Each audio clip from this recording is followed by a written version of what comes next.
नमस्कार साथीहरू। आज म तपाईहरुका सामु सामाजिक सञ्जालमा व्यापक रूपमा चर्चा परिचर्चा भइरहेको लाली बजार चलचित्र सम्बन्धी केही विषय लिएर आएकी छु। अहिले देशका विभिन्न हलहरूमा प्रदर्शन भइरहेको लाली बजार चलचित्र सम्बन्धी विवादहरूको बारेमा त तपाईहरुलाई ज्ञान नै होला र यसरी विवाद उठिरहेको अवस्थामा लाली बजार सम्बन्धी विषयहरू चाहिँ मुद्दाहरू चाहिँ सम्मानित अदालतहरूमा विचाराधीन अवस्थामा रहेका छन्। सो बारेमा चाहिँ तपाईहरुलाई थोरै जानकारी दिन चाहन्छु। गत हप्ता नै रिलिज गर्ने भनेर नोटिस आइसकेपछि चाहिँ वादी समुदायबाट सम्मानित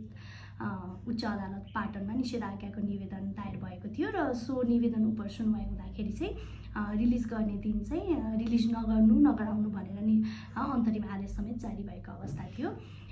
र सो आदेश उप फेरि निवेदन पर्दाखेरि आदेश बदर गरी पाऊ भनेर निवेदन पर्दाखेरि उक्त अन्तरिम आदेश चाहिँ खारेज भएर अहिले विभिन्न हलहरूमा प्रदर्शन भइरहेको तपाईहरुले मनोरञ्जन लिइरहनु भएको अवस्था छ र के यो मुद्दा यतिकै सकियो त भन्ने विषयमा चाहिँ अब हाल त्यतिबेला चढेको अन्तरिम आदेश मात्र थियो। अन्तरिम आदेश उप नै सुनवाई भएको अवस्था थियो र यसको फाइनल पेशी चाहिँ हुने बाँकी छ र यसरी उच्च अदालत पाटनले दिएको आदेश उप चाहिँ अहिले निवेदकहरू चाहिँ सम्मानित सर्वोच्च अदालतमा समेत विदितको आदेश बदर गरी पाऊ भनेर जानुभएको अवस्था छ र त्यो उक्त निवेदन समेत विचाराधीन रहेको अवस्था छ र यसरी लाली बजार चलचित्र सम्बन्धी विवाद अदालत समक्ष विचाराधीन रहेको अवस्थामा अदालतले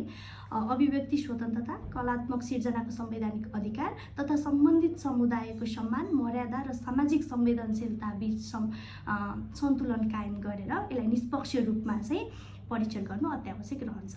कुनै चलचित्रले केवल समाजको यथार्थ, परम्परा र विद्यमान समस्यालाई चित्रण गरेको मात्र आधारमा यसले कुनै समुदायको मानहानि भयो, कुनै समुदायलाई ह्युमिलिएसन भयो भन्ने आधारमा मात्र त्यसलाई प्रतिबन्ध लगाउनु चाहिँ न्यायोचित हुँदैन। सम्मानित अदालतले उक्त चलचित्रको समग्र विषयवस्तु, कथा, उद्देश्य, सन्देश, प्रस्तुतिकरण तथा त्यसबाट समाजमा पर्न सक्ने नकारात्मक जस्तो नकारात्मक एवं सकारात्मक प्रभावलाई उचित मूल्याङ्कन गरी संवैधानिक अधिकार र सामाजिक उत्तरदायित्व बीच उचित सन्तुलन कायम गर्ने हेतुले उचित दृष्टिकोण अवलम्बन गर्नु न्यायोचित रहन्छ।